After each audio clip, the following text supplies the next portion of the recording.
Greetings, one and all. To the most cursed, most cringiest corner of the internet, a YouTube channel content creator, actively alienating everyone in both the analog and digital world. Well, welcome and good evening, you wonderful dice of all alignments. I am Lunar D8.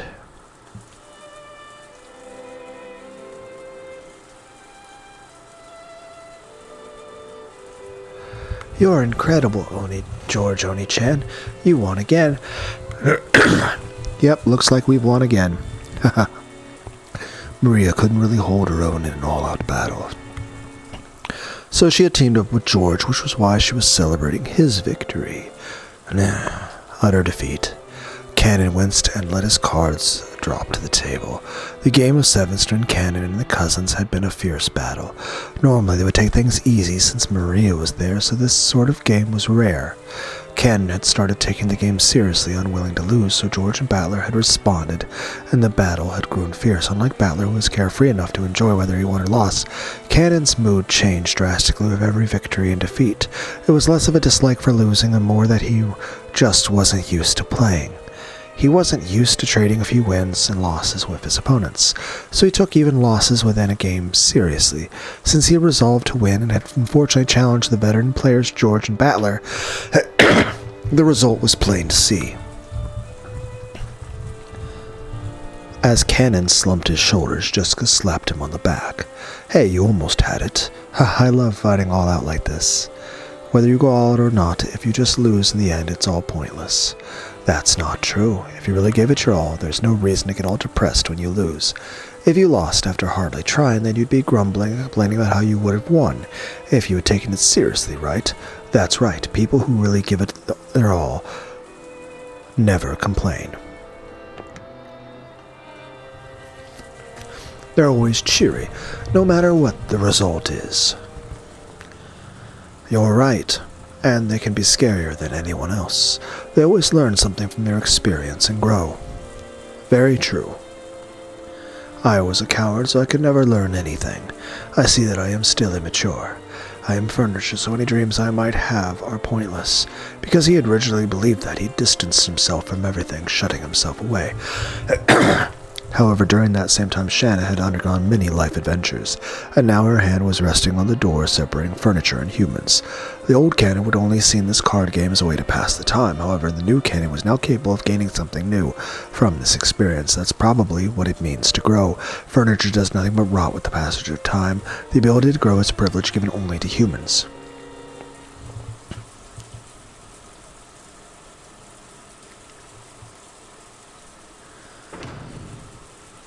"Thanks for playing with us. You probably had work to do, like filling in the log, right? I'm really glad you decided to hang out with us. Don't worry about it. I had a lot of fun too, or should I say that I've realized that this sort of thing is fun. Thanks for pushing so hard for me to come. Let's challenge ourselves more and more, and let's go and find more and more things you didn't know about. Oh, by the way, about what we were talking about earlier, ever wanted to try playing guitar? Well, I don't want to force you or anything, but it must be very difficult." "Yeah, I guess. But I'll do a good job of teaching you, and I'll even practice with you. Well, I guess I'm not much of an expert myself, haha. My advice to anyone is just don't worry about trying to impress anybody. Just play it to enjoy it. Obviously, if you want to get good at it, it's going to require a lot more time. But at the end of the day is this. Don't try to rush it. Just play it and enjoy it. Getting better at it will come in time. And at the end of the day, if you ever do play for another person, again, you shouldn't be worrying about whether or not anything with them. You should just be enjoying it. If you worry about too much other stuff, then when it comes to the other person and the guitar, your heart probably just isn't in the right place for that. So at the end of the day, I'd say just enjoy yourself. At first, Cannon was scared that he might make a complete fool of himself if he touched a musical instrument for the first time in his life. After all, he knew that screwing up like that would make him feel bad. However, Cannon was starting to learn. It's only natural that I'll be bad when I first start. Yeah, besides, usually, if you're like really that worried about overly harsh criticism, I think it may not be true for most people, or all people, but I imagine for a lot of people in that circumstance, there might be prior negative experiences that have kind of taught you that, hey, this one person responded in a very, very horrible way. Maybe everyone will. So,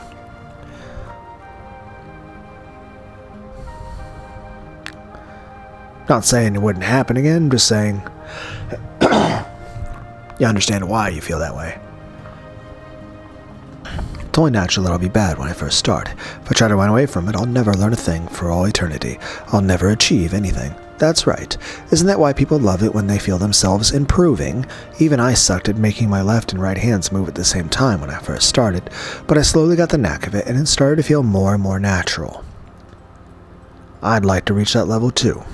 If one path to that goal was playing music with you, my lady, I would love to do that with you. Really? Yes. I'm sure I'll be horrible when I start, and I might even make you lose hope in me at times. But if I've given it my all, even messing up is no big deal. And besides, I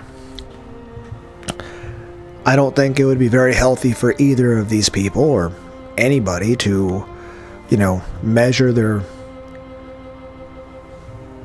value of another person based on how skillful they are at something. It's not like, oh, Jessica decided Cannon's not good at the guitar, so okay, doesn't love him anymore at the end. That's what I learned from you all just now. Now, obviously, there probably would be some people that would respond that way, and that's not very emotionally healthy for anyone involved.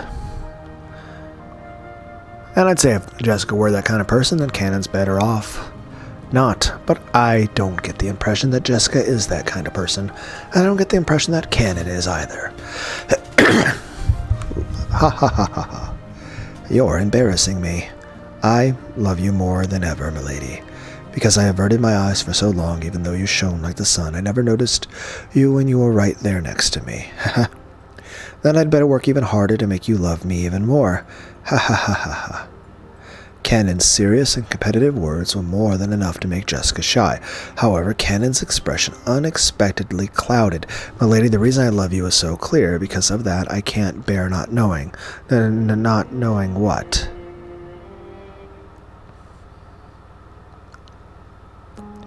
Why did you start to like me? Unlike you, I don't shine in any sense. Even now, I'm just clinging to your back as you shine the way. I can't think of any reason why you would love someone as shabby as me. That's not true, okay? There are all kinds of good things about you, Cannon-kun. Let me swallow my pride and ask, what about me made you like me, lady? Cannon hung his head. Since he had never learned anything on his own, he had never been able to take the initiative with her in any way. The fact that he was accepting her affection one-sidedly, unable to do anything but simply receive it, made him sad and frustrated at himself. Jessica was lost for words. After all, compared to the reason that Cannon had started to love Jessica, Jessica's reason was a lot more vague. She had heard Shannon talking about her love with George, and at school, she and her friends had always talked about relationships with boys. There would have been nothing strange about a girl fascinated by the idea of romance developing an interest in a nearby member of the opposite sex. However you put it that way in words, it might be misinterpreted to mean that any nearby boy would have done just as well. However, she could still be proud of the feelings she felt at this very instant. She really did love Cannon, and she truly wanted to experience romance. And that feeling's perfectly valid, and as long as she wouldn't just throw that feeling away for no fucking reason, then perfectly fine. As a result, they might end up together or they might not. However, if she reached the result without holding back, she could accept it no matter which it is. That's why she was able to become serious and honest about how she felt. However, she couldn't find the right words to tell Cannon this. When Cannon saw Jessica bite her lower lip in frustration, he finally realized, I'm such a fool. Huh? What about me do you like? That very question is foolish. It's proof that I'm not serious about myself and that I haven't been able to understand even myself. It's horrible of me to try and make you say it for me. That's not true. After all, it's the first question any girl would like to ask after being given a love confession. What part of me do you like? It was immature of me to ask you that. How could anyone love someone so immature? Wait, that's not... Jessica panicked, trying desperately to explain how she felt. However, Cannon was calm, and then he spoke. In that case, I want you to love me the way I already love you. I've decided to start changing myself so that it can happen. I can hardly imagine that you would love me as I am. But someday, no matter what. Yeah, I'm absolutely sure you'll become a wonderful person, Cannon-kun. Not that you're not already a wonderful person. A guy is so cool that I can't keep my eyes off you. Until then, I'll stick by you all the way. We have plenty of time. I'm not sure about that last part. But unfortunately, there isn't that much time left. What do you mean? It usually saddens you when I talk about furniture. However, that is something I must tell you, and it is also something I must fight for with all my soul.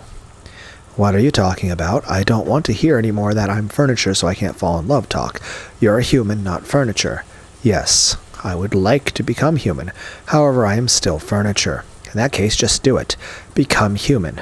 The witch taught me once about the single element of this world. According to her, it's love.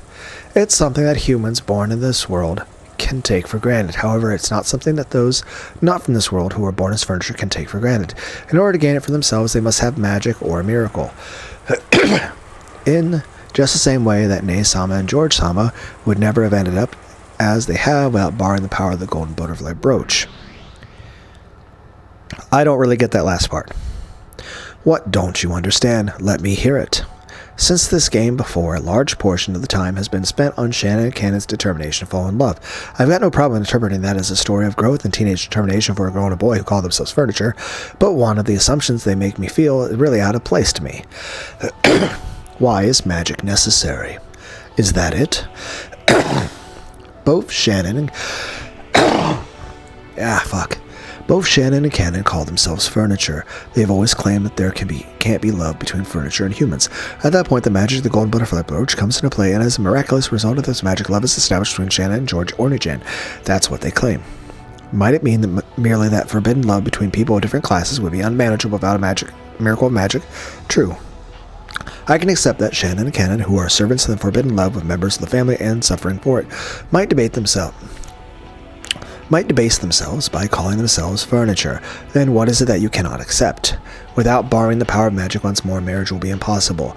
That seems to be a common understanding between Shannon and Cannon. I just can't understand that part. After meeting in secret for quite some time, George and Shannon had finally gotten engaged. Both were fully prepared for it emotionally, and though there would be some trouble with the relatives, it would probably be impossible for anyone to prevent their marriage by this point. Trying to stand by between the two who wish to be wed is as full as standing in front of an arrow and trying to catch it. Exactly. Now that George Oni-chan has sworn to protect his lover for the rest of their lives, he has no need to fear opposition and disinheritance from his parents. On the contrary, he might even consider that a perfect test of his love for her. In other words, they will be married no matter what. No one can stop them, and they've both consented to the engagement. No one can stop them or impede them. Trying to break apart lovers is foolhardy venture. Yeah, and that's what's strange. There's no need for magic. If George and Shannon had wanted Ava's approval for their engagement, then magic might really have been necessary. After all, Ava had forbidden his relationship with her. No matter how much George spoke on Shannon's behalf, the chances of Ava being convinced were very near zero. If that were the case, it would be understandable if they'd wanted a magical miracle to make Ava acknowledge that engagement. However, George Oni-chan has already made an oath. He doesn't care whether his parents approve of the engagement or not.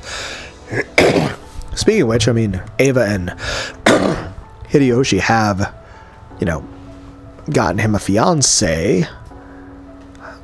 Do we ever get to meet that person? Are they going to be on the island on Game 7? Yeah, there's nothing standing in the way of their engagement, and Shannon should know that well herself. So why is it that now, on this night where the proposal went so smoothly, she's still praying for miracles of magic? According to the furniture, she won't even have to write to Mary without such a miracle. And there you go. It means that Shannon has accepted George's proposal, but she knows that there's still some kind of barrier that can't be overcome without a magical miracle, and that barrier isn't something that they can overcome by their own efforts. That's why they need this miracle called magic. Why do they need magic? If two people love each other, what other miracle could they possibly need to be together? I see. Featherine listened to Angie's interpretation, smiling in a satisfied way.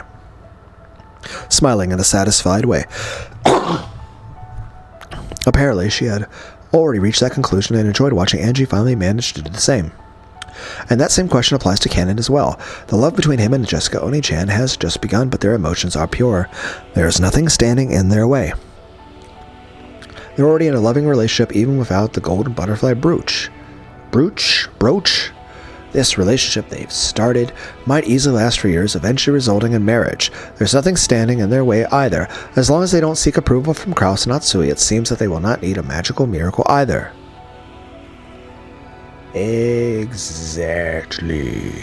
Exactly. Cannon watched how Shannon lived and changed his own way of life. Then he let his own true feelings be known and started a relationship with Jessica Oni-chan. There's no need for magic anymore. If it were a one-sided love, then he might need a love charm or something, but their feelings are already mutual. They've already communicated their intentions to one another. So why do they still need a magical miracle? Both furniture were in relationships of mutual love.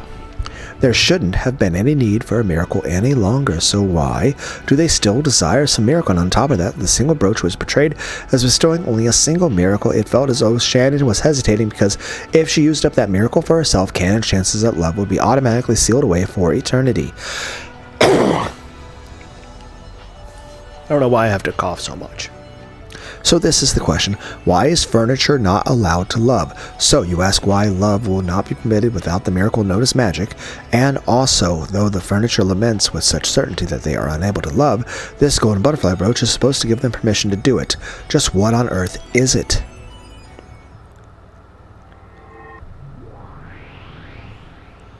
Of course, it is a crystallization of magic. However, like most magics, it can be burnt by the anti-magic toxin. So, it can only have the effect for those who believe in magic and witches. Correct. So Shannon, who was capable of interacting with me, was able to make use of its benefits. However, if Shannon had dropped it on a sandy beach and someone who knew nothing picked it up, if that person was shrouded in anti-magic toxin, they wouldn't be able to make use of the brooch's magical power. Precisely. A witch's magical items often lose their power if they are not handed over directly. However, just as how a witch can manifest herself if the existence is acknowledged by a great many humans and the anti-magic toxin disappears, the power of the magical item can also be preserved if it is believed in by a great many humans. That's ironic. No matter what kind of magic we witches give out, everything depends on whether the human we give it to can accept it. I have heard that the same goes for medicine. Even with the exact same medicine, humans who know the medicine's effect experience it to a greater degree. Oh, I think I understand. When taking cold medicine, I've gotten the feeling that it's more effective when you read the description on the bottle. Placebo effect? And she listened. Beato thought that the magic sounded a bit like a ritual. When most humans think of magic, they think of incredible miracles being performed one after another in front of a crowd of other humans. However, this true magic that the older sister spoke of sounded almost like a ritual, something that has no effect if the person using it doesn't believe. Shannon's heart was captured by George bit by bit as he grew leaps and bounds. However, she had given up, thinking that one of the different class, such as herself, would never find love with him. That was when Beatrice had given her the golden butterfly brooch and encouraged her. Giving up means that you've got zero chance of success. However, the power of magic makes you think that there might be some chance of your wish coming true, then the odds of it happening are at least greater than zero. Zero remains zero forever, so miracle is a fitting word to describe even the faint chance of coming into existence. Drink some 7-Up.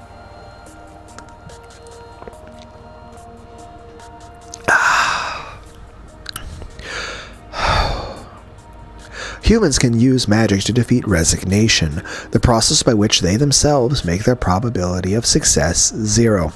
When a human refuses to give up, though their chances of success may be small, those chances do exist, and the more determined they become, the greater those odds rise. It was easy to imagine Shannon making earnest wishes upon the brooch, believing in its effect, and trying little things over and over again to get George to like her.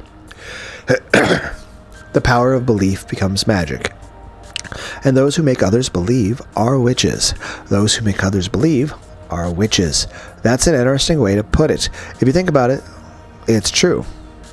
Let's say a witch steps out into the spotlight, waves her staff in front of a crowd of onlookers, and makes a rabbit appear out of thin air. Why am I imagining a bunny girl? Why are her tits so huge?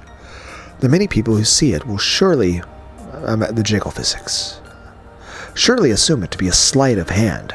They might wonder at how it was accomplished, but they'll surely say that it couldn't have been real magic, and when they applaud, it will be for a splendid trick that only appeared to be magic. But what if someone performed a sacred ceremony inside a great ancient temple in front of a crowd of believers and ended up with the exact same result? Would any of the people there think it was sleight of hand? In fact, in the ancient past, when magic tricks as a form of entertainment didn't even exist, and divine spirits were worshipped, this would doubtlessly have been a miracle of magic. In that case, could this here be magic? Aha! Well now, what will be the first spell performed by the witch unable to use magic? Here, I have an empty teacup. There is nothing inside it. Yes, it is empty. Giggle, and then you take it, turn it like this, and place it upside down on the table. And then, what next? I didn't get to read that because I pushed a button. Fuck. I pushed a button, guys. Let's both close our eyes and chant the incantation. It was the same magic that had been used to give Maria candies. Beato the elder grinned and closed her eyes. When she saw this, Beato slowly chanted the incantation. Come, try to remember what was inside the cup. Indeed, come, try to remember what was inside the cup. As she chanted, Beato slowly opened her eyes and made sure that the older sister was repeating her with her eyes closed. Then a single gold butterfly appeared out of nowhere, fluttered down onto the overturned cup, and scattered away in a golden splash. May I open my eyes now? Yes. Please, open your eyes and inspect the contents of the cup.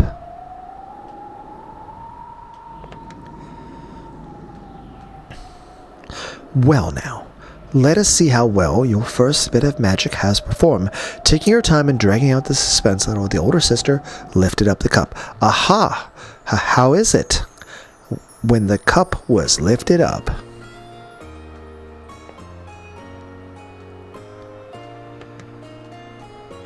there lay a single golden rose petal. Does this count as magic? Cackle. Yes, it does. You used magic to create a golden flower petal inside an overturned cup, using the golden truth, which is a truth at times is weaker than the red truth, and at other times is stronger, superior to the red truth. It is much rarer and much more difficult to use, though. The golden truth can only be used by one who understands everything whereas the red truth is when you just know a single bit of solid truth. The gold is for someone who truly understands the tale.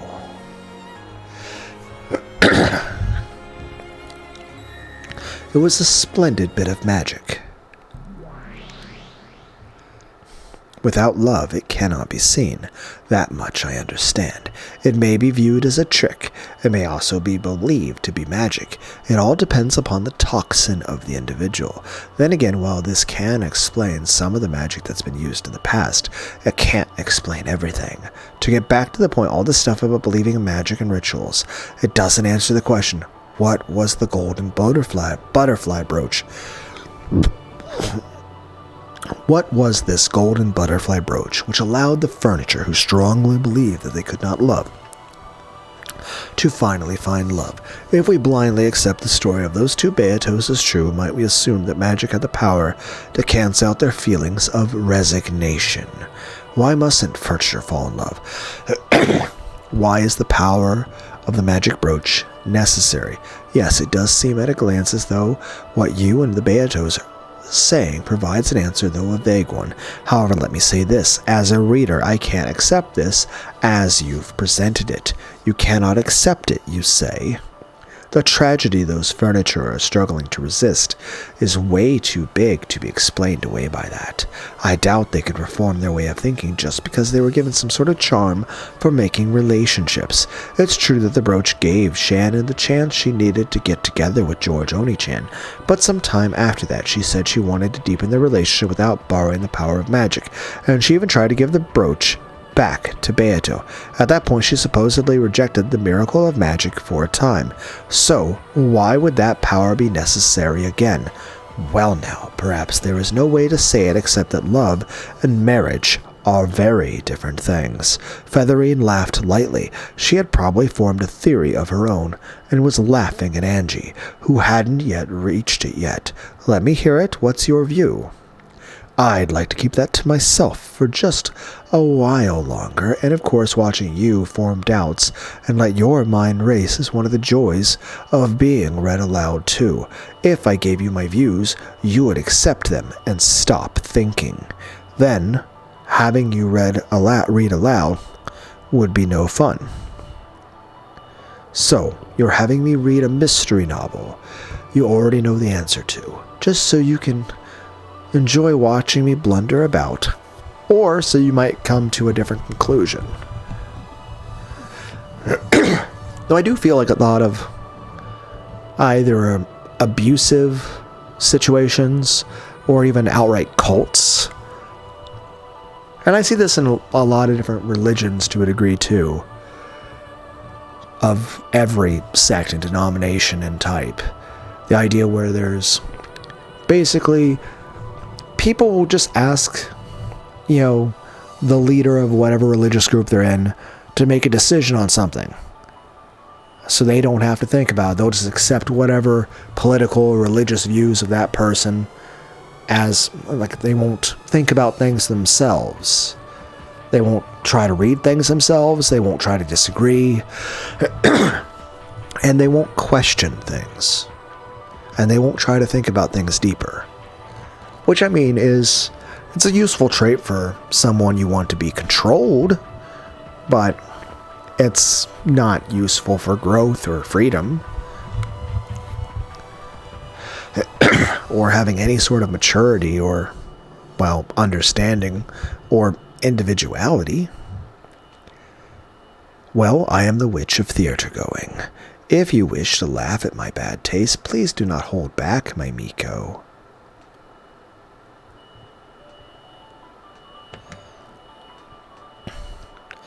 Wahaha. Giggle. I understand that part of magic is created by a believing heart, and that magic probably permeates deep into the world of us humans as well. However, though it permeates so far, the power that dwells within magic is small. Lots of people visit shrines to pray for success on tests. However, people rarely credit such a visit as the reason for their success. By itself, praying does little more than give one peace of mind. In love, where even a small chance and a little bit of courage can result in major changes, this power can sometimes bring about incredible transformations. However, would something like that really be enough to change the insurmountable fate of furniture? In the past, when Shannon and George were brought together, I imagined that the brooch's magical power function is a little more than a ritualistic charm. However, by now, the magical power that the furniture seek from that brooch, it's not something as vague as a ritual. It feels much stronger, like a whole different interpretation of magic. If you believe in sleight of hand, it becomes magic. But that's no more than a child's trick. And that only explains one part of magic. They are hoping for something. They're hoping for something with much, much more power for true magic, not a sleight of hand. So then, just what kind of magic is the furniture expecting from that brooch?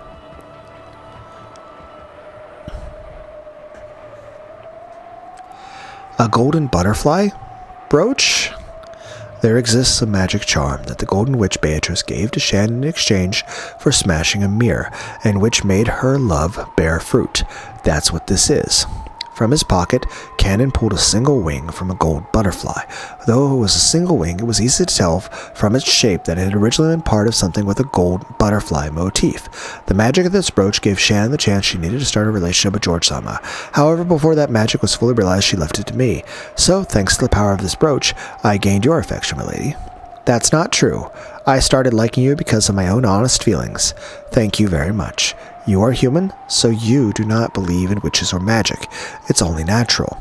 However, as furniture created by magic, my very existence here is proof that the miracle of magic exists. So sorry, what are you talking about? It's like, I'm a robot. Jessica tried to make sense of Cannon's words. However, she couldn't understand and had to ask him to repeat it, wearing a stiff smile. Both Shannon and I need magic to succeed in love. The key for that is this brooch. I stepped on it and crushed it, so we each have one part now. The brooch had lost its power when it was split in half. However, if it was ever joined together again, its magic would be revived. It would revive the miraculous power that could join furniture and a human together. However, a single brooch can only grant one person's wish. Only one of us furniture can be joined by the single brooch. That was the final seed of love, a spark of love, which the old, shrilly laughing Beatrice had sown. The old Beatrice had said that humans tormented by this spark were like ripe fruit, which she crudely used for her own enjoyment. However, the magic infused within the seed was real. It was the only crystallization of magic that the Golden Witch Beatrice ever left in this world. Its glint increased. Huh? What the? It's okay, but please don't look right at it. It'll blind you. Solar flare! Ah! The glint grew even stronger, shining like the sun. But even without Cannon's warning, Jessica wouldn't have been able to stop herself from covering her eyes with her hands.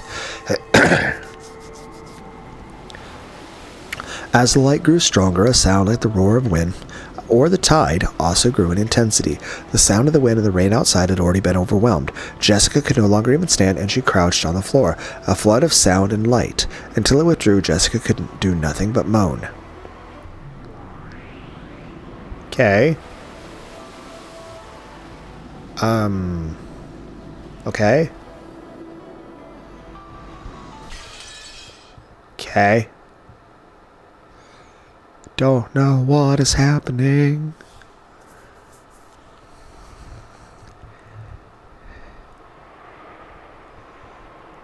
It's like, what kind of butterfly are these wings from? I don't know. It's called an isekai.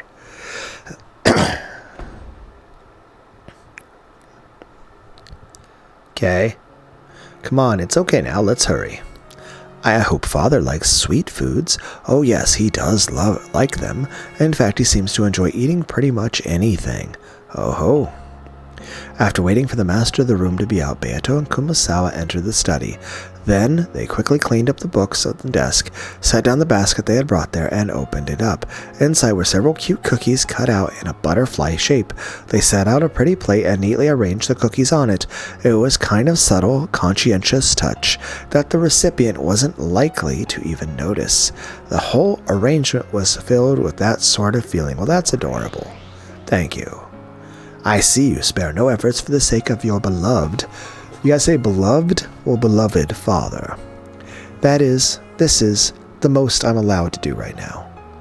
To think that I would give Battler cookies.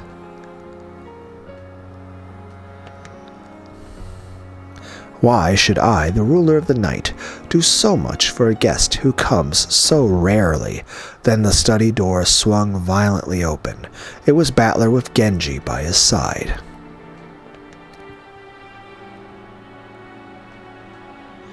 Battler's eyes went wide for a second when he saw Beato there, but his expression quickly went blank again. What are you doing here? Father, please excuse me. I didn't come here to get in the way of your important game. How were you able to get in here? Wasn't this room locked? My apologies. They wanted to surprise you with a gift, so I lent them a key. See, have a look. Beatrice-sama baked these cookies with all her soul, hoping that you would enjoy them. Kumasawa-san and Genji-san taught me how. I never knew Genji-san was so good at baking cookies. Oh ho, he hasn't done it much of late, but long ago Genji-san cooked all sorts of things. He was especially good with sweets. Cookies? Why do you look angry? Yes, it's a gift for you, Father. I sincerely pray for your victory in this important match. Battler looked at the plate on the study desk that was piled up with beautiful cookies and the message card of encouragement lying next to it, and his face twisted with a complex expression, which might have been one of sadness and might have been one of hatred. Master? Genji urged him to consider saying some words of gratitude to Beato. Battler understood. Anyone would be pleased to receive an act of kindness like this. Even though he understood it logically, he couldn't help but give a small, exasperated sigh. Thank you. I'm very grateful. However, I don't like sweets. Please take it away. But Master? Don't make me say the same thing again. Clean it up and take it away. But Master, couldn't you try one bite?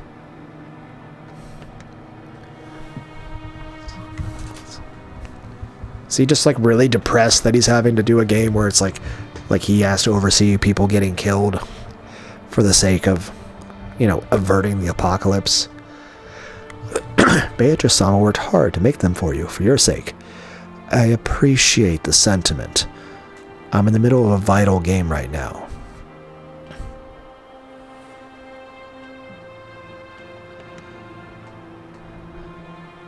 This is the final game, and it's vital for both me and Beato as well, so please, don't mess with my heart any more than is necessary. That's just too sad for her. I'm glad that you're grateful for her feelings, but can't you show it by taking just one little bite? Father? Beato looked at Battler sadly. Battler hung his head to avoid her gaze.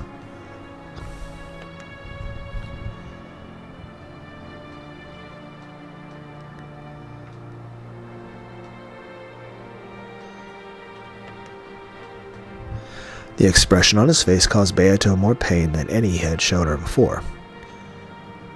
Kumasawa, please clean this up and take it away. Master! Kumasawa clung to Battler, but he turned his back to her. My apologies. Let's clean this up, Kumasawa-san. I won't allow it. By making this gift, Beatrice-sama gave it her all to try and support you in the only way she could. To tell her to take it away without eating a bite yourself, how can you trifle with a woman so? Kumasawa, if you call yourself a man, you should at least try a bite when a woman makes you a handmade snack. If you truly intend to crush a woman's feelings like this, I, Kumasawa, will not back down even if it kills me. No, I won't. Kumasawa-san, you've done enough for me already. I won't allow it. Master, do you think they're poisoned or something?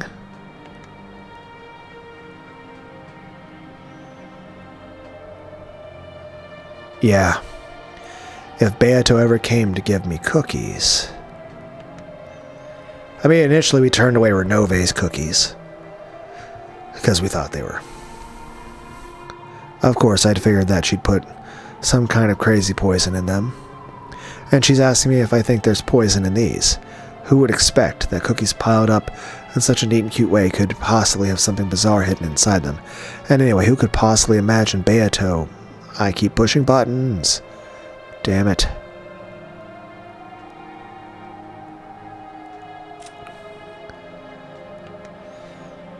And anyway, who could possibly imagine Beato making something like this? Because of that, Battler couldn't bear to look at Beato's innocent reaction, which was completely free from any malicious thoughts, like slipping poison into cookies.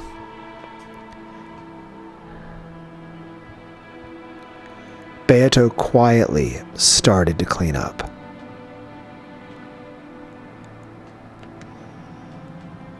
Every now and then, she sniffled. Kumasawa continued to glare at Battler, but she then gave a small sigh and helped Beato clean up. However, the sadness didn't disappear from her expression. My apologies, Father. Please excuse me. Don't call me that. Don't call me Father. Beato never called me that. Yes, as you wish. My apologies. Hanging her head so low that her chin touched her chest, Beato hurried out of the study. After giving Battler a look, Kumasawa chased after her. Kumasawa threw the door open a bit violently, and the footsteps of the pair rapidly disappeared off into the distance.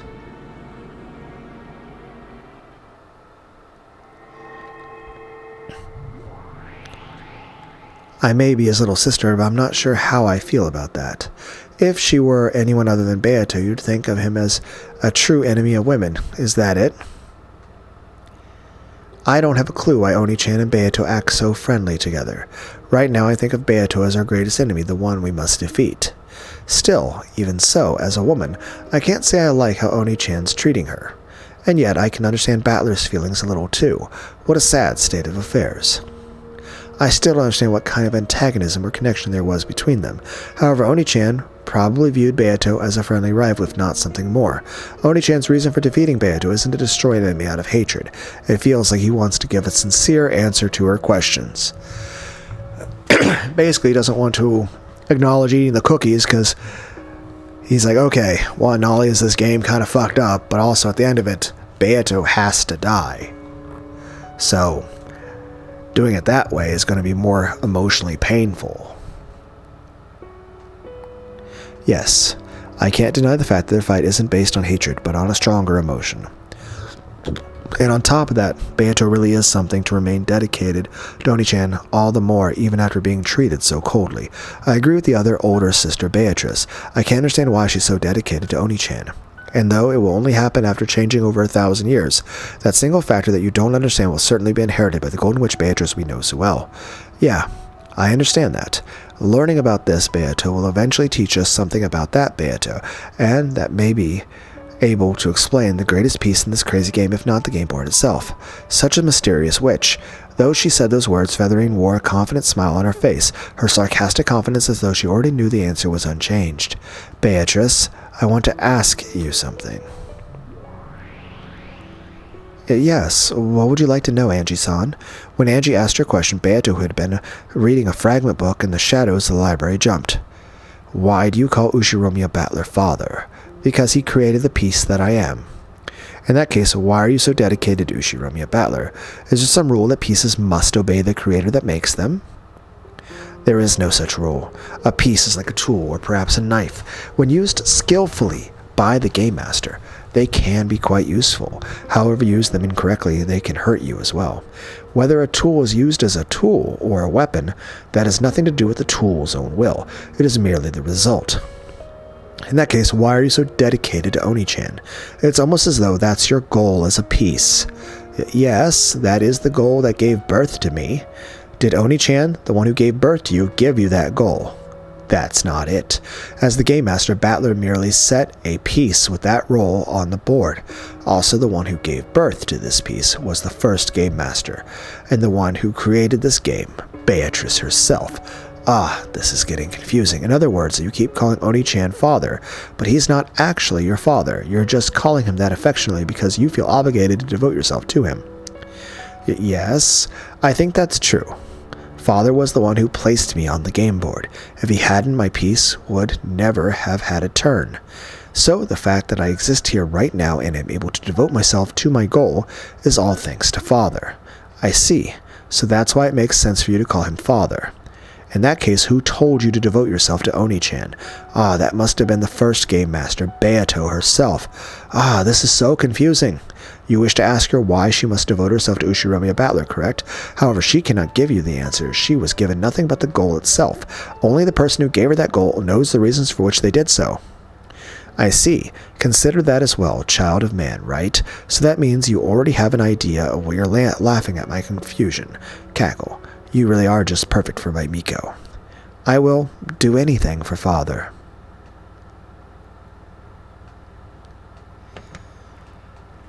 My existence will bring Father happiness.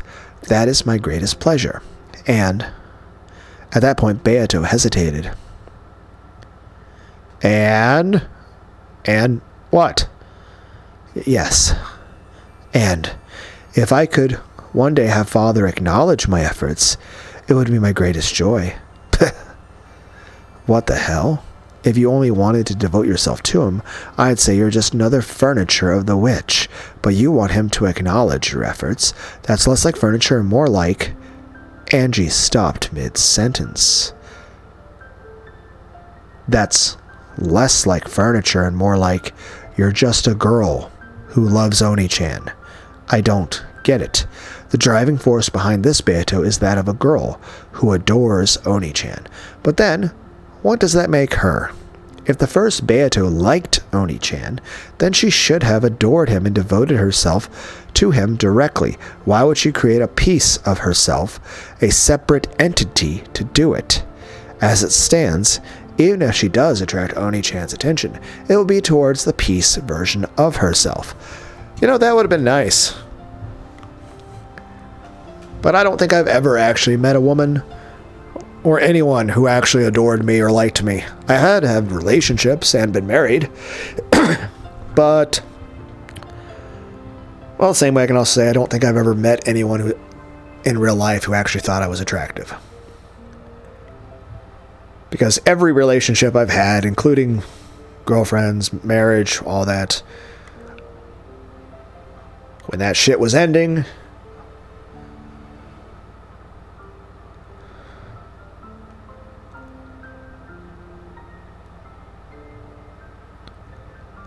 one, it was made clear the person never actually cared about me. Two, they never actually cared. And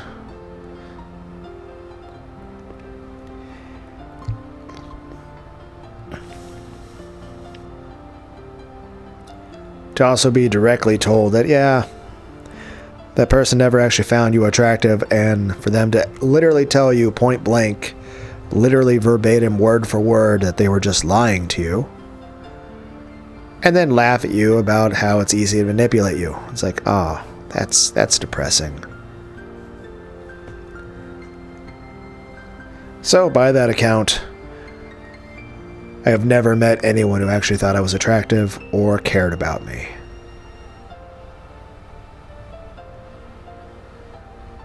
And anytime anyone has ever said anything nice to me,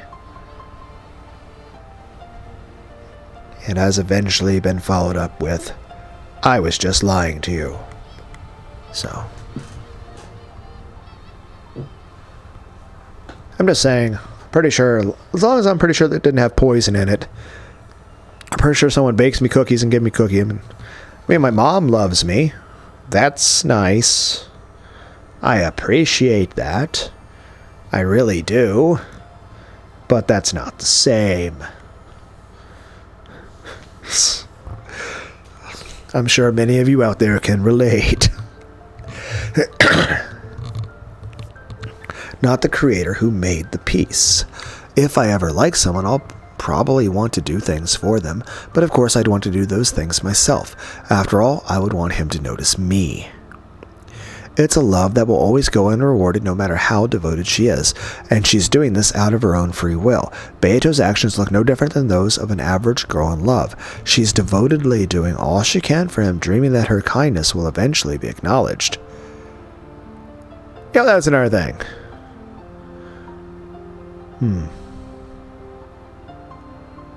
The idea of anyone doing something kind towards me with the interest of having their kindness acknowledged, that just sounds like such an impossible reality that could never exist. Why would Beato create a piece like this? Maybe putting it in romantic terms is a bit too confusing. Let's try using food as an example. This would be as pointless as creating a piece to eat food for you. No matter how much food your piece eats on your behalf, you won't get any less hungry, right? You're the one who wants to eat. There's no reason to have a piece do that in your place. For most jobs in this world, you can get someone else to do it for you. Well, I think at that point, if we're like literally doing like shadow clone jutsu for this, it's an issue of she wants to care about Battler, but she knows that she herself can't do it, but she at least wants Battler to be cared for.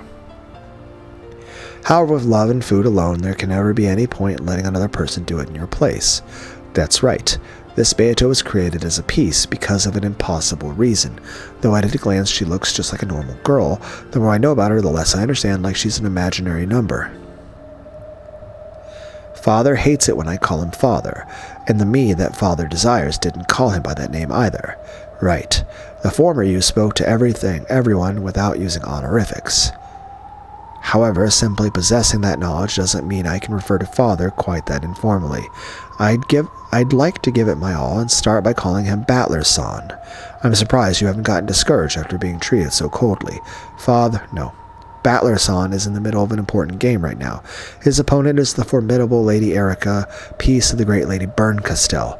It is no surprise that he was in a bad mood when I stepped in at a delicate moment in his game, just as when it was starting to reach a critical point, and called him by that name that he doesn't want to hear.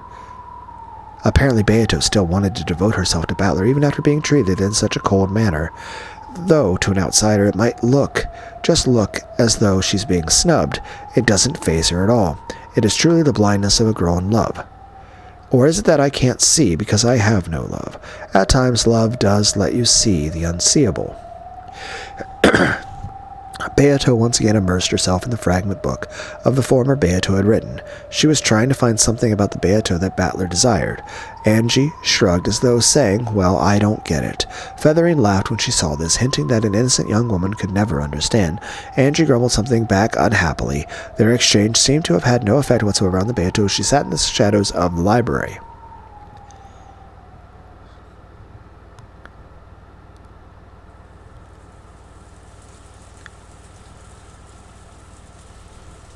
After chasing all the others out, only Battler remained in the study. There was no color in this dimly lit room. However, for just the short time that the plate of cookies had been placed there, the room had seemed at least a little cheery. Battler's gaze drifted over to the table, which no longer had anything on it. When he did, the cookie plate that had been there until a second ago was revived. However, it was an illusion. Though the cookies could be looked at, they could not be touched, much less eaten. If Battler wished, he could make it possible to touch them or eat them. But it would be an empty sensation. It would only give the touch and taste that Battler desired. He no longer had any way of knowing what kind of cookies they had been. On the reception sofa across from Battler, a cloud of gold butterflies slowly gathered and took the form of the old Beato.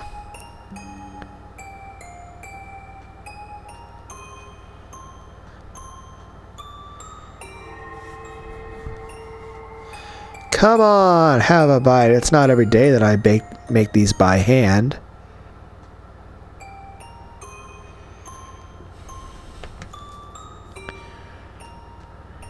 Have no fear. I'm confident how well they've turned out. Poo-coo-coo. Hearing that from my lady makes them all the more dubious. Seriously. Any cookies you made would obviously have some kind of strange poison in them. How shocking that you should think so.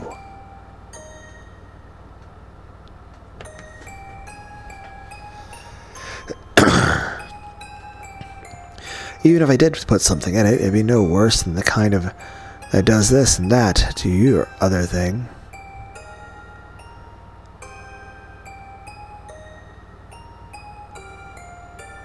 What are we what?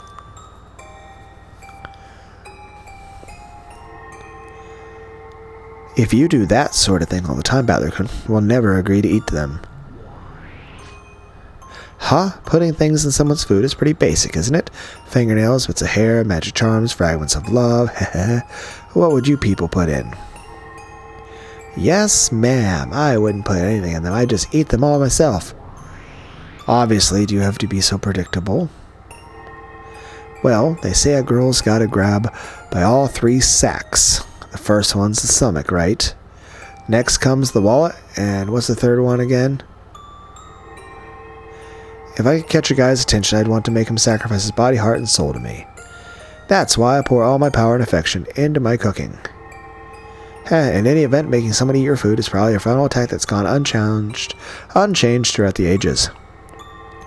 Ridiculous. How pathetic to think that you couldn't grasp a single man's heart without relying on such simple tricks. Ooh, are you saying that you've succeeded in grasping a man's heart, One-sama? Battler, there's nothing weird in it, so have a bite. Don't think you'll ever get a chance to eat my handmade cookies again. How do you enunciate a sentence with a star at the end? There probably won't be another chance. I slowly stretched my hand out to the illusion and touched it.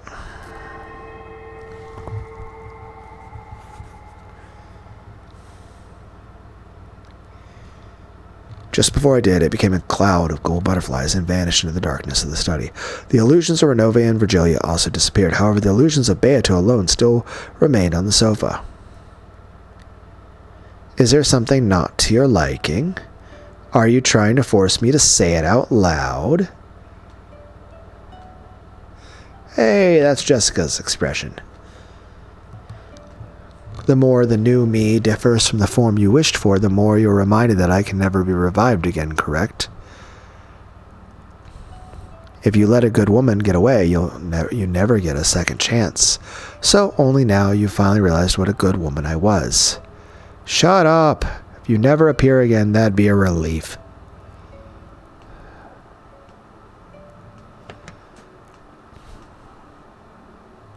Humph. Beato lay sprawled on the sofa and looked up at the ceiling. Battler also turned his back and moved to the window. Well, I can at least say I don't have that problem. I've never once let a good woman get away.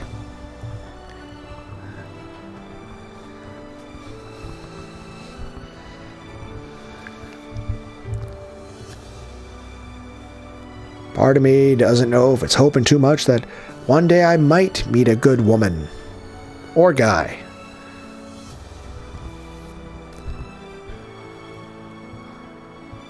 But then I gotta think, like, everyone's got their own things they look for in me. It's like, well, I want them to be someone I find attractive. Which I know, asking a lot, given that a lot of people have expressed that I'm ugly as fuck, apparently. I mean, I'm okay with, I like my appearance.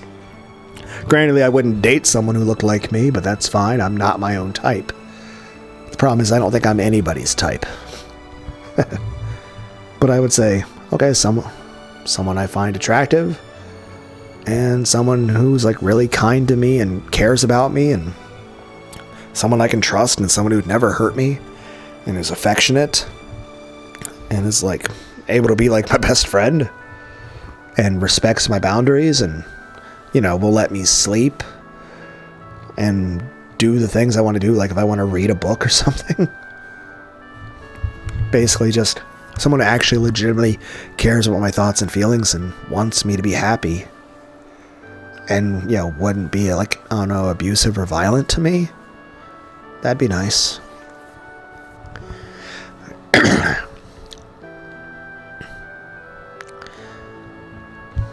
Battler also turned his back and moved to the window. For a while there was silence. I imagine you understand, but I do understand. The me you were expecting has already disappeared. I know, even though that Beato is you without a doubt, she's a different being than the old you. And I can say with certainty that you'll never revive again. My soul, femininity, sparkling personality, and splendid character were cultivated over 1,000 years spent as a witch. Unless an exactly identical 1,000 years is traversed, nothing can become me, and so, at the moment you decided to create me, my personal history was different. Yeah, that damn burn castell has already guaranteed that you'll never revive.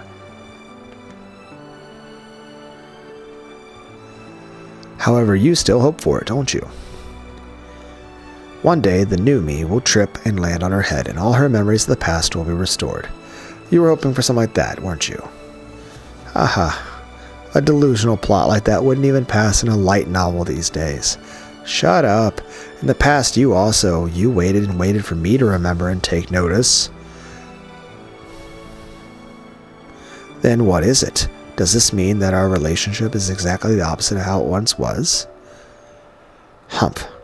Well, at times I did continue the game, believing that you would eventually notice and remember that a miracle would occur. How did it feel? How did it feel when you were playing with me?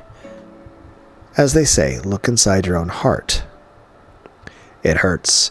If only she didn't look so much like you, I would have kept my cool a little better.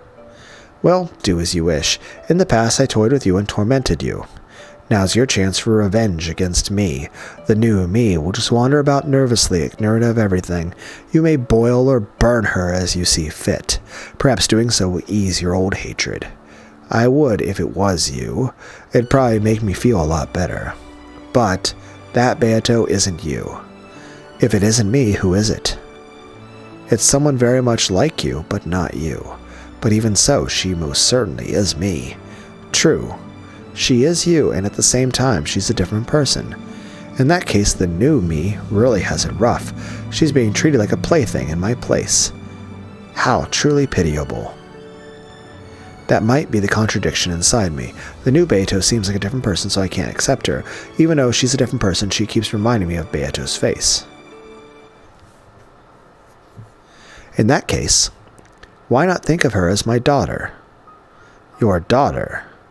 She does share my blood, so consider her a daughter that closely resembles me. After all, she is my double, but hasn't lived 1,000 years, so calling her that is not incongruous. Whatever. True. Imagine that I have died, left behind a daughter, and entrusted her to you.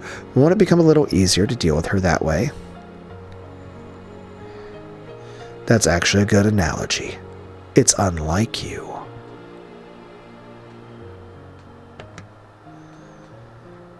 Do not jest. That is my daughter.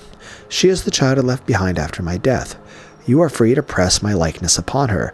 You may also loose your pent-up resentment on her in my place, making her bear my sins and torturing her as you please may calm your grudge. If that doesn't match your taste, you can also guide her down the right path so that she does not end up on the inhumane road that I have tread. She was made to devote herself to you since the moment of her birth. If you wish, you can mold her into any shape you desire. After 1,000 years of miracles, she might even become me. So, I could even strip her naked and drag her along with a chain like you did to me once. Cackle. Yes, at this point, even greater humiliation would be possible. So, she is your double and your daughter. Yes, she is exactly the same person, the same piece, which was created once more by the rule called Beatrice. However, when I'm unable to accept it that way, I can think of her as Beato's daughter, finding a clear guidepost for how to interact with her and smooth the uncertainty in my heart. Finally, I understand how cruel I was to her then. My tears poured to the ground when I followed them with my eyes. I noticed that a white business card had fallen onto the floor. It was the message card that had adorned those cookies. I rushed her, telling her to clean up and leave right away, which is probably why it had fallen to the floor unnoticed. I picked it up and read the message on it. It was extremely short, pure, and sincere. It was so clear that I should be able to read it. However, it blurred with tears and I can't see anything.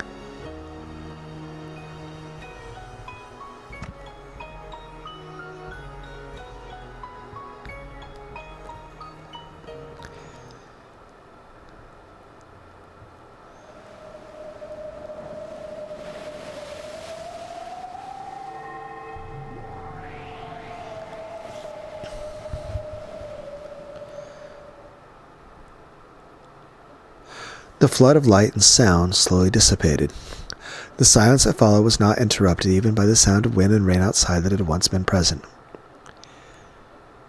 Both Jessica and George timidly opened their eyes. Where in the world is this? It was a strange room they had never seen before. It looked like a Western-style smoking room. Its furnishings were stylish and expensive. It felt like the room of some dignified person. There was a set of black tea on the table as well as a chessboard, which seemed to be halfway through a game. However, there was nothing strangely out of place. The black and white checkerboard pattern made it feel like chess, but it looked like a very similar yet totally different game that no one knew of. And similar to how it had been, looked like chess and not like chess. The furnishings of this room, no, the room itself, though it seemed like a Western smoking room. It also felt like something completely different. Just where is this place? Jessica-chan and Cannon-kun. And Shannon? Where's Shannon? I'm right here, George-sama. And I am here. Milady, George-sama.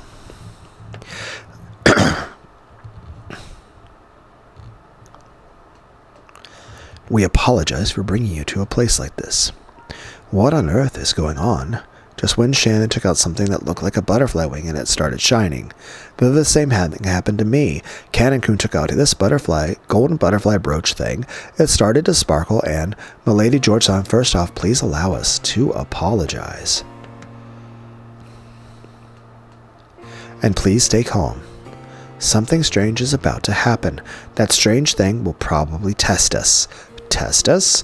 Do you mean that trial you were just talking about that we had to overcome if we wanted to be together? Is that it? A trial?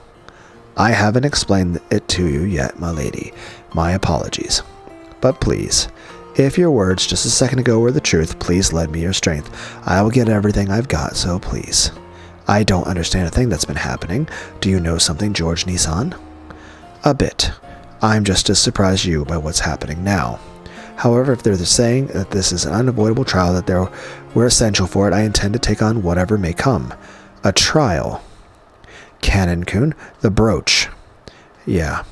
The two of them brought the halves of the broken golden butterfly brooch closer together to each other. As they grew closer, the strength of their bright yellow radiance increased. Jessica-chan, I want you to prepare your heart as well. I am already prepared. Well, what do you mean? I don't have a clue. What the hell's going on? It's a trial. A test for a pair of those who love each other.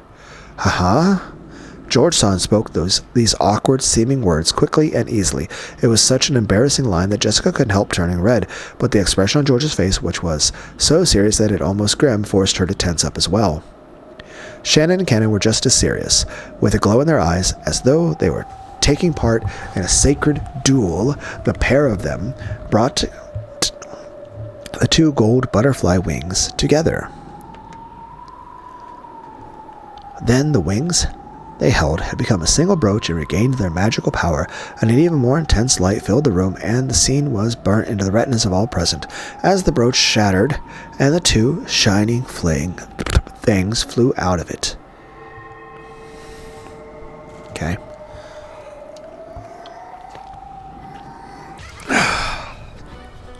People live for the sake of love. Yes, this world is love itself. Oh, how great is the power of love. Love is everything there is. Suddenly the voices of two people they had never heard before rang out. What was it? Who were they? George and Jessica nervously opened their eyes. When they did, they saw the two demons had appeared there.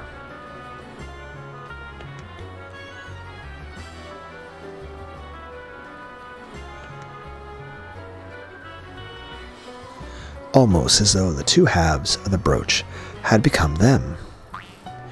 Hey, that's weird, Fufu. What are we doing in a place like this?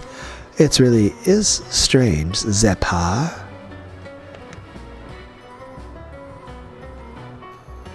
There's no one but humans and furniture here. Where's the witch? Where's the witch capable of summoning us? Yes, we remember the name of the witch from the contract really well, don't we? Let's try calling it out, Führer. Yes, you're right, Zeppa. We know the name of the witch of the contract, the Golden Witch. Then let's try calling her Beatrice. Considering their exaggerated, theatrical manner and their slightly comical style of talking.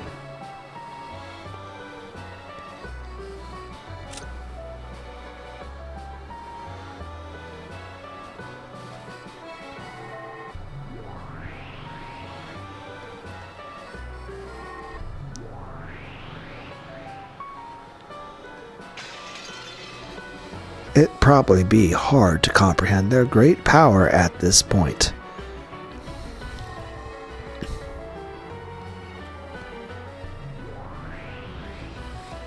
When the two demons called Beatrice's name, a cyclone of gold butterflies picked up throughout the room.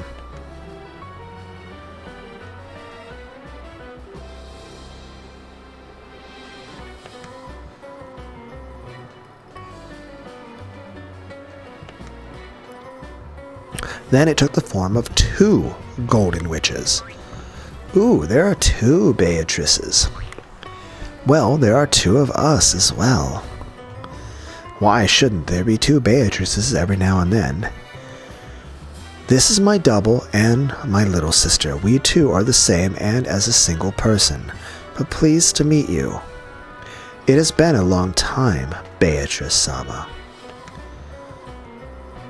Okay, given the fact that I know the fact that Shannon is also Beatrice, it's like,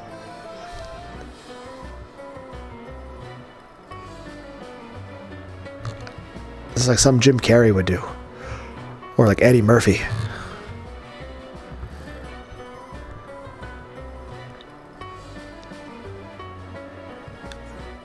Am I dreaming? I feel the same. Still, it's too early to get dumbfounded. Unlike Jessica, George had maintained his composure even during this bizarre scene. After all, Shannon had already told him what would happen next. Demons, the contract, it has been too long. Zepar, and you too, Fearfor. Long time no see. You seem to be in high spirits as always. But what a cute little sister you have. I'll bet those teary, juicy eyes taste like white peaches. Oh, well, I wonder. Zepar and Fuhur latched onto Beato from either side, wearing strange smiles. Each movement they made was exaggerated yet polished, as though they were acting out of play. Leave it at that for now, demons of the contract. To think that tonight will be the last time we will see that mischievous spirit. It will be dearly missed. The last time? The brooch, our vessel, has already been destroyed.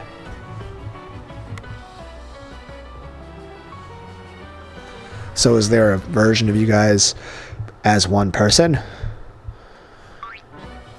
In other words, our role is finished after this. Ah, yes, it's been fun, Beatrice. However, it was decided when the contract was made. It was decided that we must lend our power one more time before our final farewell. So, this is truly the final miracle. Once is enough for the miracle of love. After all, eternal love will never be needed a second time. There you have it, lovers. Those gathered here have been cursed to have unfulfilled love unless a miracle occurs.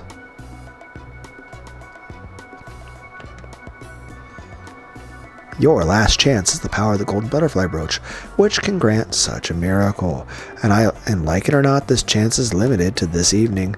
This miracle can be given only to a single pair. I won't lose. Yeah, let's both give it our all. Shannon and Cannon exchanged serious gazes before they pulled out lightsabers. And then someone pulled out a radio, started playing Duel of Fates from Star Wars Episode 3. Both had already readied themselves to fight for the sake of their love. I don't really get it, but I don't want to borrow the power of some strange demon. Jessica was finally starting to figure this place out. These demons were probably planning to pit her and Cannon against George and Shannon. Let me be clear, this is none of your business. Cannon and I can handle our relationship by ourselves. I shouldn't have to put myself in the debt of some bizarre demons. My lady, please listen. If we don't overcome this trial, we cannot be together. Jessica, accept it. This is the only trial that could possibly be imposed on upstart furniture wishing he would be joined with a human. More of this stuff about furniture and humans. Don't butt in. This has nothing to do with us. You still haven't told my lady. I didn't know how I should explain it. Cannon-kun, Shannon, and you, George Nissan, why are you listening to these creeps?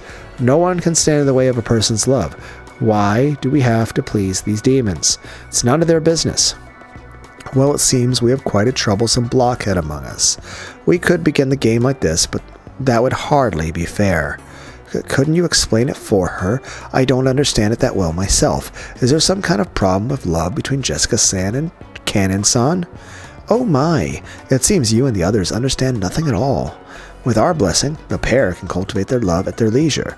No need to worry about suspicious demons. However, without our blessing, your love will vanish, disappear without wither and decay. How the hell are you so sure? Did you guys switch spots? Was that necessary? I don't feel it was necessary. Because that is fate. What are you, the fucking God Hand? I feel like we need guts to smash through a window and be like, got my Dragon Slayer right here. Griffith! And everyone's like, Jesus Christ! We don't know who a Griffith is! You are free to choose not to accept it, free to choose not to resist it. Oh, and what happens if you choose not to resist it? That love will end. But perhaps an abstract explanation isn't so convincing. Well, now, how could one explain the dead-end fate you're in? Ushiromi Jessica, a future share between the two of you would be far more grim than you realize. If you don't gain the miracle of magic, disaster will most certainly befall you. So basically, if I don't get your blessing, Canon's going to get cancer and die. Then it will cover you, fester within. So, super cancer. And split the two of you apart. Even I will not be so boorish as to describe the details of that process. However, if you don't believe Jessica, I will tell you how it ends. Canon will stop being a servant and will leave the island. For all eternity. You will probably leave the island yourself in search of the one you love, but such a venture will doubtless be in vain. Yes, and then you will mourn and hate. Hate who? You. Me? No, the yous of this moment. With a dramatic gesture, the two of them pointed at Jessica. They were... Why does this remind me of Hell of a Boss? They were saying that if she left, the person left with the regrets would be Jessica herself. Who the hell are you saying? When you've lost the one you love, you'll realize. You realize how much you hate the person you were when you ran away from the trial to complete for that love. Was that complete? Not compete? Yeah, you wrote complete. Oh, I'll not be a jerk about this. Yes, we're messengers from the you of the future. Please, at this very moment, take your love seriously and fight. And if you don't listen to the message of the you from the future, the foolish snake eating its own tail will keep on gulping. The endless cycle of suffering will swallow you up and you will simply vanish. What the hell are you talking about? Jessica's confusion showed on her face as anger. However, a memory of something that she had heard a long time ago welled up in the back of her mind. Unlike Nason, I don't plan on working here for many years. After just a few years, or possibly, if Nason ever decides to stop working, I think I'll stop working too. Canon-kun? If you give up on the miracle of magic and hand it over to Shannon and George, they will be joined and will leave the island. Following that, Canon will leave the island as well. But couldn't she just leave with him? Nothing's stopping her from doing that. That is fate and unavoidable. And then what if they can obtain the miracle of magic? Of course, Canon will remain on the island by Jessica's side for all time. He will probably start learning music with Jessica as she desires. How their relationship will progress afterwards is a matter for the two lovers. They can deepen their relationships slowly all by themselves as Jessica wanted. However, you're all the same person! If that happens, George-san and I will not be joined. All of this began because you like Battler. And then he left. Fate demands that we fight, putting our happiness and futures on the line. Are you kidding me? What the hell? So if we are joined, the other pair will split apart? What kind of demon's game is this? Don't be mistaken, you will not be taking something from each other. Without the power of the golden butterfly brooch, neither love is fated to bear fruit. And who the hell decided that? It is due to your sin of falling in love with furniture which is not allowed to love. Didn't Canon clearly reject you, saying that furniture was not qualified to love?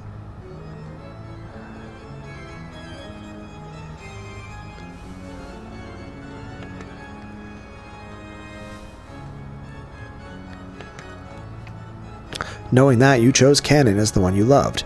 I won't let you get away with saying you didn't know. Though she couldn't accept any of it, Jessica was unable to argue back. Then George spoke up with the soft tone that he always used to smooth things over. However, his expression was still ruthlessly serious. Jessica-chan, can't you think of it this way? Think of it what way? I love Shannon. I am prepared to overcome any and all trials and obstacles that stand in the way of us being together. What about you? Well, I'm not so weak that I'd lose heart that easily. Yes, that's it exactly. At this moment, we are being tested. Tested to see who can display the strength of our feelings more strongly. Are you saying that you actually support this crazy plan of theirs? It doesn't matter whether I support it or not. When I gave Shannon that engagement ring, I swore to fight all trials and barriers that stand in my way. No matter how unreasonable or incomprehensible these trials might be, I cannot choose to avoid them. George spoke clearly, then looked at Jessica with a cold gaze. By now, Jessica almost understood. If she kept on grumbling and avoiding this demon's trial, the game between the two groups would automatically end with her defeat by default. In other words, George and Shannon would win. Then they would gain the miracle of magic, their love would be completed, and Jessica and Cannon would be split apart, with Cannon eventually leaving the island and never seeing her again. Nothing would make me happier than to see you step out of this trial. That way I wouldn't have to fight you, and that would show the limits of your feelings for Cannon-kun. It seemed as though George spoke ruthlessly, but he was actually being exceptionally fair. If Jessica lost by default, she would never be able to clear away her lingering regrets. That would leave a bad aftertaste for George as well. We must fight openly for that single miracle. Even if I lose at the end, I'll be able to accept it if we both gave it our all, and because of that, I will be able to cheer on the victors from the bottom of my heart. Humph. George's determination is quite impressive. After hearing that, are you still going to run away? The two demons giggled and challenged her. Of course, George didn't laugh, but he still challenged her with cold eyes. And Shannon? Please forgive me, my lady. I'm determined not to flinch in my resolve. Even if I know that sticking to my feelings means ending your loving relationship, my lady.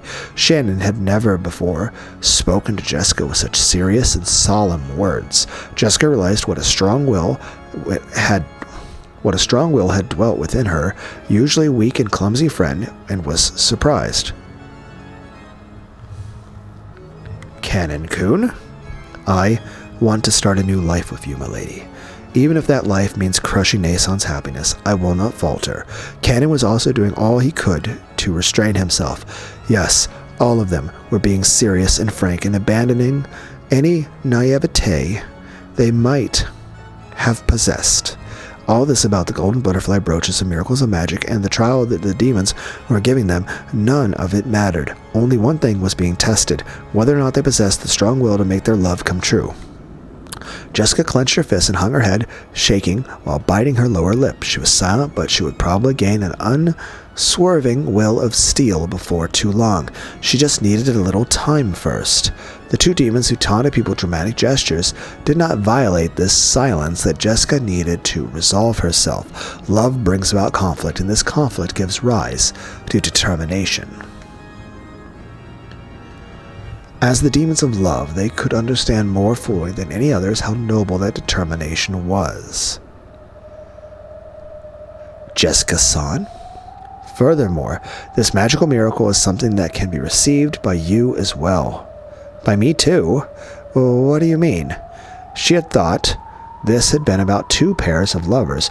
Beato was surprised to hear that this had been something to do with her as well. With the miracle of the golden butterfly brooch, even your wish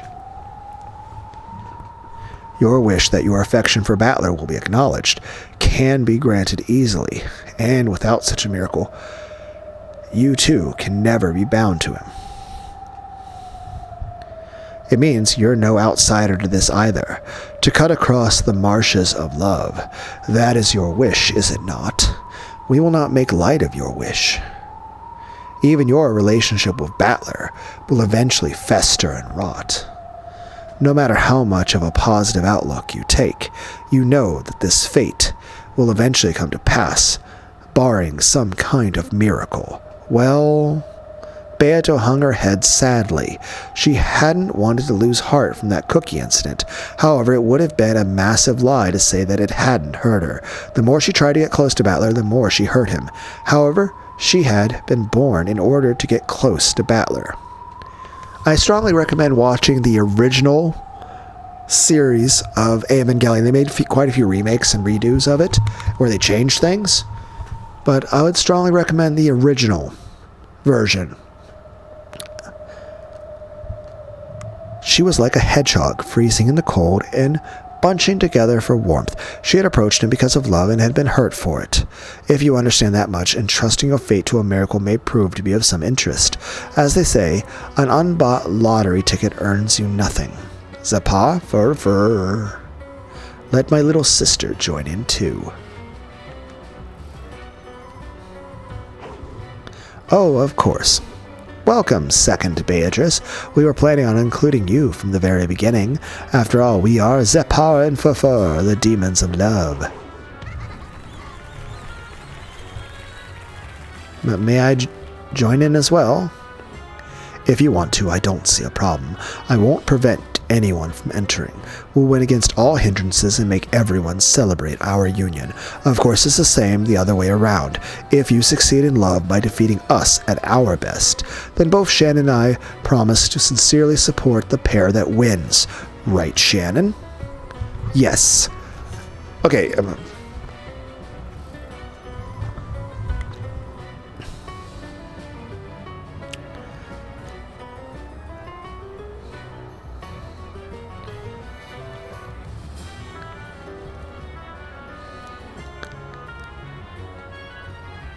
we will not lose.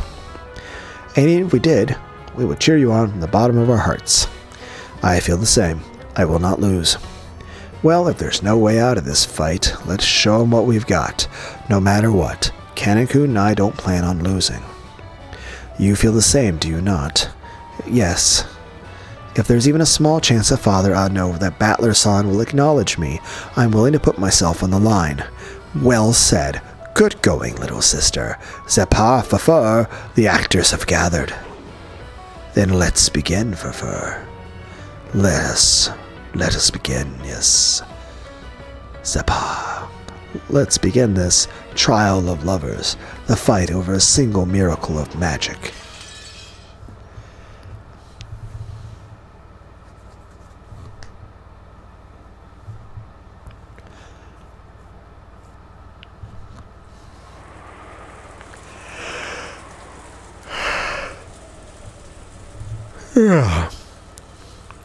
Erica had returned to the room that had been given to her on the second floor of the guest house. The next room over was empty. It was very quiet there. Even pressing her ear against the wall wouldn't help her listen in on the voices in the cousin room. Even with her hearing power boosted by the detective's authority, it would probably be impossible to make out anything. This room was the farthest down the hall, a long way away from the cousin room. And last time my room was right next to theirs. I see, so he's placed my room farther away this time. Such a modification to the initial arrangement is well covered by the authority given to the Game Master. It would seem to be quite a reasonable first move. Well, it's better for me that way too. Like I'd want to hear those brats' squeaky voices as they play cards. This whole time Erica had been facing the desk and working on something. She was preparing some of those packing tape seals from before. She had asked Kumasawa for the stickiest tape in the place. She drew a complicated signature that could not be counterfeited across it with permanent marker, then began making notches across it. This way, even if she wanted to prove that some opening had remained closed, she could stick this tape over it, creating a powerful seal equal in strength to the Red Truth. These menacing seals had cornered Natsui so thoroughly in the previous game.